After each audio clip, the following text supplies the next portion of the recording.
Word, man. It's D-Lo Da B.O.N, Hollow World ENT representative, Shout out to my boy DT for having me. Yeah, bet.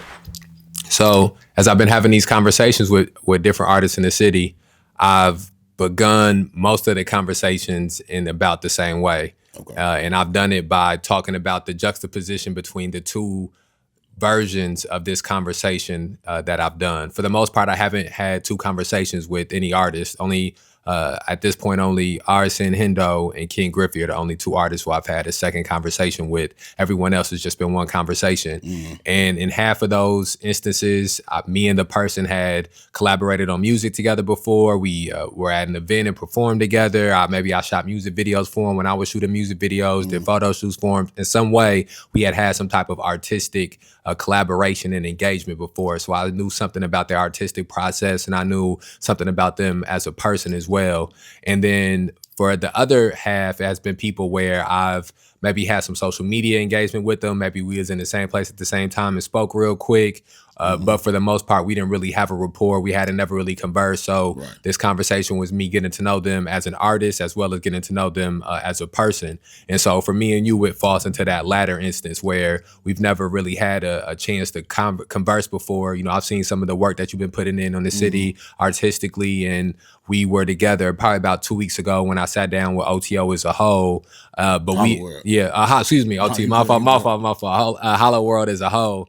But me and you wasn't able to necessarily get into in-depth conversation about you as an artist. That was sort of more about the climate of the culture, and Mikey and Adonis, that was our second conversation. So it was more about the climate of the culture as opposed to any individual's artistic journey or creative process. So talk to me about what your beginnings are as an artist outside of actually creating art, but that first stage that you have is just somebody who's experiencing art and somebody who begins to have a deeper connection to art and to music than maybe some of your peers have. And what was that like for you?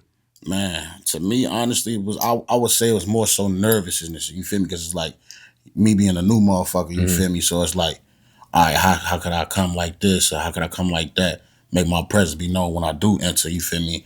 And really start dropping music. But I was just more so on some, fuck it, let's just be how I normally am. They ain't gotta fake it. You feel me? Fake it to make it. Try to come with no gimmicks or none of that. You feel me? But I want to say my standpoint on how it was, I want to say years ago when everybody had their little shots and shit. I always had a helping hand in helping somebody putting, you feel me, art in their hands, like to do it this way or go about it like that way. So I was like more so behind the scenes. So it's like it's a different role for me to step into a leadership role to put myself out there as an artist, though, for sure.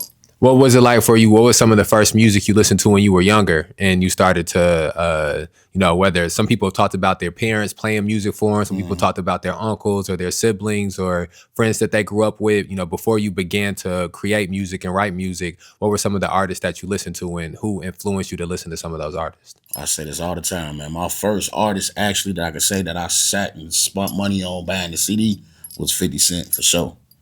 But I always heard like older artists like Scarface, Talib Kweli, Nas, Jay, you feel me? Everybody, like all the greats, basically, you know what I'm saying? What was the 50 Cent? You say you first time you spent your money, what CD was it? Get Rich or Die Trying or the Massacre? Get Rich or Die Trying? Yeah. I think that's one of the time periods for a lot of artists that was really young artists that was really impactful was that time period when 50 Cent put out Get Rich or Die Trying and how much his music spread and how big he was. And I remember being younger, that was one of the first artists when I was writing music and listening to music at the same time, and was somebody who, really inspired me to want to write music and create music. I talk all the time about, when I listened, this was back when G-Unit radio mixtapes still came out on a regular basis, and Lloyd Banks, Money in the Banks mixtapes came out, and I had LimeWire. I'd be trying to download different mixtapes, different songs and stuff like that, and I would converse with different people on the bus about, who our favorite artist was and who people liked at the time, and it got to the point where I listened to 50 Cent so much, they would call me 50 on the bus, and I remember Get Rich or Die Trying came out, the movie, I was there the day of in the movie theater by myself, maybe like 2 or 3 other people in the movie theater, but watching Get Rich or Die Trying. And so for me, 50 has that same sort of impactfulness.